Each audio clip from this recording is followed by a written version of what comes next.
Representative Sheila Jackson Lee went into full attack mode against Republicans for their line of questioning of FBI agent Peter Strzok. After a contentious morning golf questioning that started off with a shouting match, Jackson Lee ended the first portion of the hearing with allegations that her colleagues were using Strzok as a means of discounting the Russia investigation. "I hate no one," she began. "I do not hate the administration, the president, my colleagues. I honor this nation. So, I believe it is important that we stand on the force of truth and the Constitution.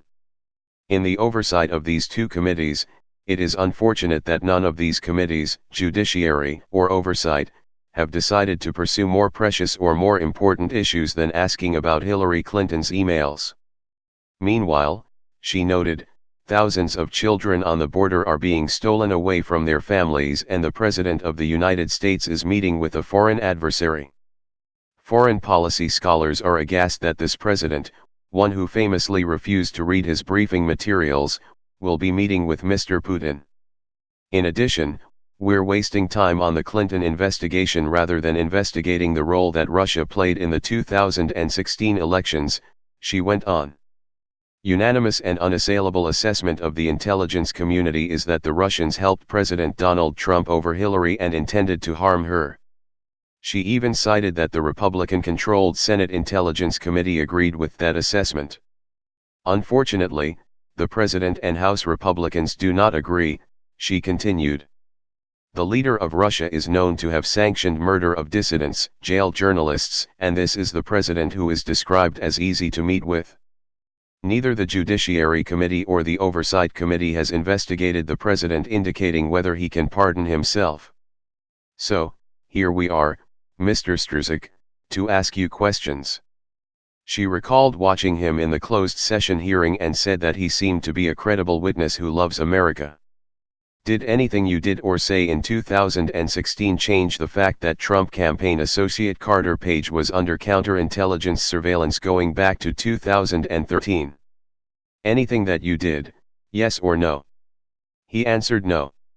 "Did anything you did or say in 2016 change the fact that in March 2016 the president met with George Papadopoulos, who would later plead guilty for lying to the FBI?"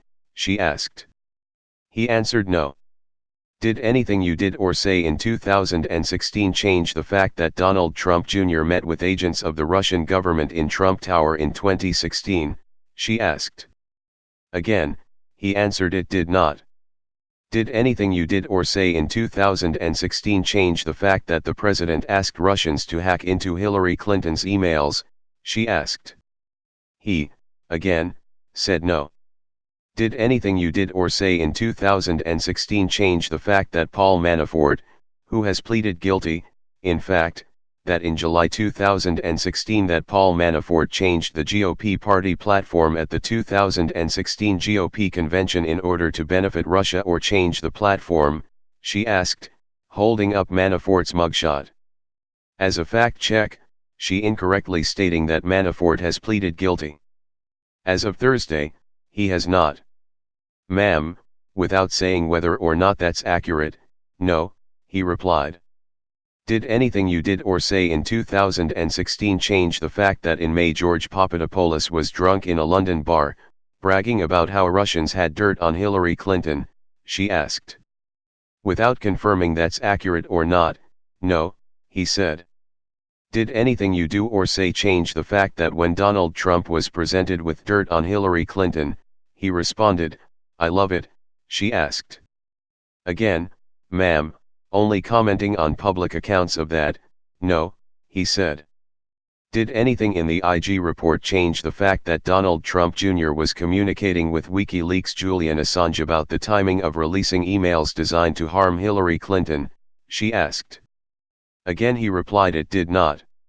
She asked if he knew that Michael Flynn had pleaded guilty, which he said he was aware of. Well, in his offense statement that we have right here, Mr. Flynn indicated that his statements, false statements, and omissions, caused impeding the Russian investigation, but more importantly, I believe it's important to take note of the fact that he provided information to the Russian ambassador that said, "Here, calm down, don't bother to get upset about sanctions. And according to a whistleblower, he said the sanctions would be ripped up to allow money to start flowing to one of Flynn's business projects. You had no interference with that, did you not? He agreed that he did not.